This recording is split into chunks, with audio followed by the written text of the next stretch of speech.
ကောက်စီဝမ်ရက်90ရက်ကျော်သွားရင်ရဲကိုကိုများတွေ့ရင်တော့ဘာ9000ဒီတန်ငွေရိုက်လို့ရပါတယ်ဟုတ်ကဲ့မင်္ဂလာပါခင်ဗျာကျွန်တော်ဒီနေ့ကတော့ရက်90အတွက်ဗဟုသုတလေးပြောပြပါတော့အခုဆိုရင်ကျွန်တော်တို့လူဟောင်းတွေကနေလေးစာရွက်တဲ့အဓိကတရားဝင်နေရဒီရက်90စာရွက်ဖြစ်နေတယ်အဲ့ဒီမှာကျွန်တော်တို့3လတစ်ချိန်တုံးကို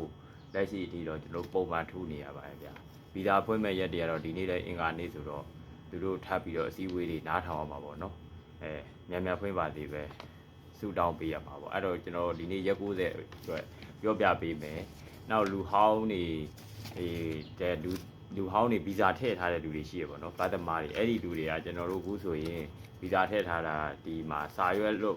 လူဟောင်းတွေကတော့ပြောစရာဘယ်လိုပေါ့ဗျာစာအုပ်အလွတ်တွေဗီဇာထည့်ထားတဲ့လူတွေကဟောဒီပါတာရက်90ကောက်စီဝါထိုင်းနိုင်ငံမှာနေရင်3လတစ်ကြိမ်တော်ရပါတယ်ဗျာအဲ့ဒါတော့သူ့ရဲ့ထုံးစံအတိုင်းကတော့လူကိုယ်တိုင်သွားတန်းစီပြီးတော့တော်မယ်ဆိုရင်ပတ်စံပေးရမလို့ပါဘူး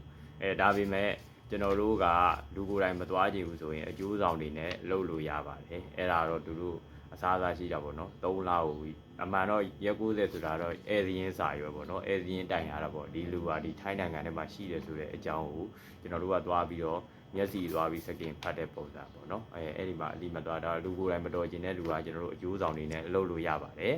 အဲ့တော့ကျွန်တော်တို့ဒီဟာ3လတစ်ချိန်ပုံမှန်လို့တကယ်လို့အဲ့ဒီဥစ္စာကမိမိရဲ့ရက်ကိုရောက်ရင်